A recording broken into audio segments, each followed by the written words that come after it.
In this video, I want to take a quick moment to talk about template strings in JavaScript. So we're going to step away from functions for just a second, and we're going to talk about this new way to create strings. Right now, every time we've created a string, we've used single quotes. We put our string characters inside like we do here, here, and here, and then we see that in the result. So in this case, I add all of this stuff up, concatenating them onto each other, and the end result is the message that prints with the user's name and their score inside of this string. Now, what we're going to do is explore the template string. As the name suggests, it's a way to create a template string. So there are parts of this template string that are going to be static, and there are other parts that are going to be dynamic. From a functional standpoint, it's going to do exactly what we already do here, but the syntax is going to make it a lot easier to work with. So let's go ahead and explore this syntax. Down below, console.log, and we're going to make a regular string. The string Andrew using single quotes. This is a regular boring old string. It's something that we've done plenty of times before. I'm not even going to run the program. What I want to talk about though, before I talk about template strings, is that we can create regular strings using double quotes as well. So right here, I can use a double quote and I can type my message inside. There is no difference between the two in JavaScript. I use single quotes because I don't have to hit the shift key, so it's just one less key to press. I also think they look a bit cleaner. You can also use double quotes for all of your strings. That would work as well. I just don't recommend using a combination of the two. Find which one works best for you and stick with it. For me, in this course, I'm always going to use single quotes for my regular strings. I did just want to make you aware that this exists. It's a regular string, and I could even concatenate something onto it, plus, followed by a single quoted string Mead. So the end result would be Andrew Mead with no space in between. It's perfectly fine to mix the two like this, but as I mentioned, for clarity's sake, I recommend picking one and sticking with it. The only thing we can't do is open and close with a different quote. So I can't open Mead with a single quote and try to close it with a double quote. That's not valid. If I open it with single or double, I have to close it with the same. So these are all just regular strings, nothing new there. I just wanted to make you aware of the double quote syntax. What we're going to explore now is the template string, which is indeed a bit different. To create a template string, we use the backtick key on your keyboard. This is located to the left of the 1 key, and it looks very similar to a single quote, but as you'll notice, it is on a slight angle. And now in here, we can put anything we can put in a regular string. So I can just start typing the characters that I want to use. I could say, hey, my name is, followed by my name, with an exclamation mark. And that's going to print the static string to the screen every single time we run the program. Now let's say we had name above, let name equal Andrew, and we want to use it in the string. Let's go ahead and actually switch the name up to something else. I'll go ahead and use Jen. We want to put it right here, although we want to leave everything before, hey, my name is, and everything after the exclamation mark alone. So what do? Well, with regular strings, we would have to use string concatenation. I would have one string, the first part, then I would add the concatenation operator to tack on name, then I would add on the concatenation operator again to tack on the exclamation mark. For template strings, we just move to the part of the string where we want to inject the value, and we use the following syntax. It's a $, followed by the opening and closing curly brace. Inside, we can add a JavaScript expression. This is where we pick what we want to put in this part of the template string. In this case, we want to put whatever is stored in the name variable. So the end result of the stuff highlighted is going to be the string Jen. The $, and the curly brace do not make it into the final version. This is just the syntax for injecting some sort of value. Let's go ahead and check this out by actually running the arguments file. Over here, node arguments.js. When I run it, what do I get? I get, hey, my name is Jen. If I change the name to something else, hey, my name is Vikram, and I rerun the script, that is exactly what I get. Hey, my name is Vikram, because it's using the new value for the name variable in this particular part of the template string. Now, we could add as many values as we need to into this string. You could say something like, I am 12 years old, or whatever their age is, and this could also come from a variable. So I would add age right here, let age equal 12.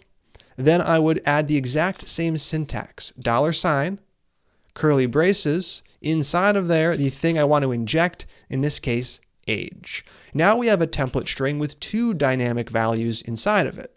I can go ahead, rerun it, and I get the full message. So what's the real advantage? And the answer is it's a syntactical advantage. So I can do the exact same thing I do here with regular old strings and the plus operator. The difference is that in my opinion, and in the opinion of a lot of others, this is way harder to read than this down below. This is also way harder to change. So let's say I want to move name to the front of the string, or I want to take this part of the message and move it to the end, putting score in the beginning. I have to rearrange things and also rearrange the plus operators, making sure to remove the leading and trailing spaces around appropriately. It becomes quite a bit of a headache. With template strings, it's really easy to rearrange things. If I want to move the first sentence after the second sentence, I can just go ahead and cut it out. I can remove that one space, I can add a space here, and I can paste it in. So with template strings, it's way easier to actually work with them. Using concatenation, yes, we can get the job done. It's just not as ideal as working with template strings. So since we know a better way to do things, let's go ahead and actually use it. I'm going to replace the string here with a template string. So what are we going to do? I'm going to return, and I'm going to create a template string using the back tick, which automatically gets closed for me. In here, I'm going to put everything I want. So it's name, :space. Then we are going to inject the name. So $ curly braces name. Then after name, I'm going to add a space hyphen space, score, : then I'm going to inject at the very end the actual score variable. So this and what I have down below are going to produce the exact same output.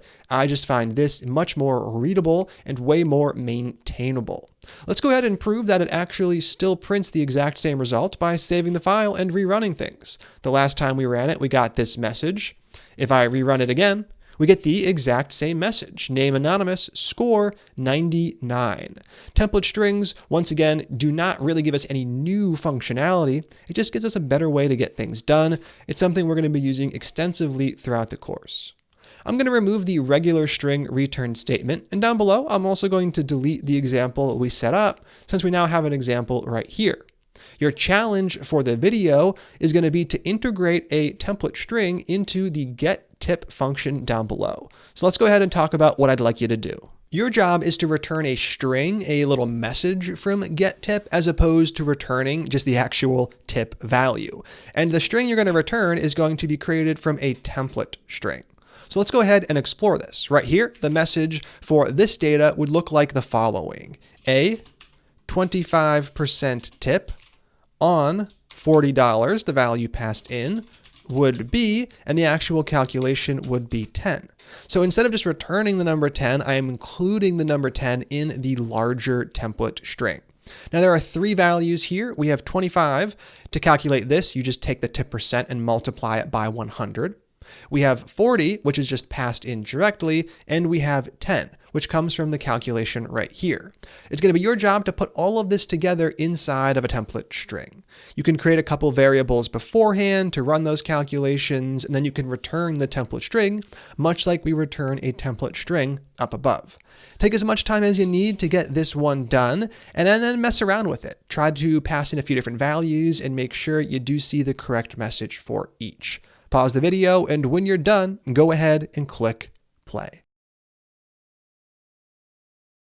All right, how'd that one go? Hopefully you were able to get things done without too much trouble. I'm going to go ahead and kick things off by creating a few variables. First up, let % equal, and here I'm just going to take the tip percent and I'm going to multiply it by 100. That's going to convert 0.2 over to 20, which I need for this first part.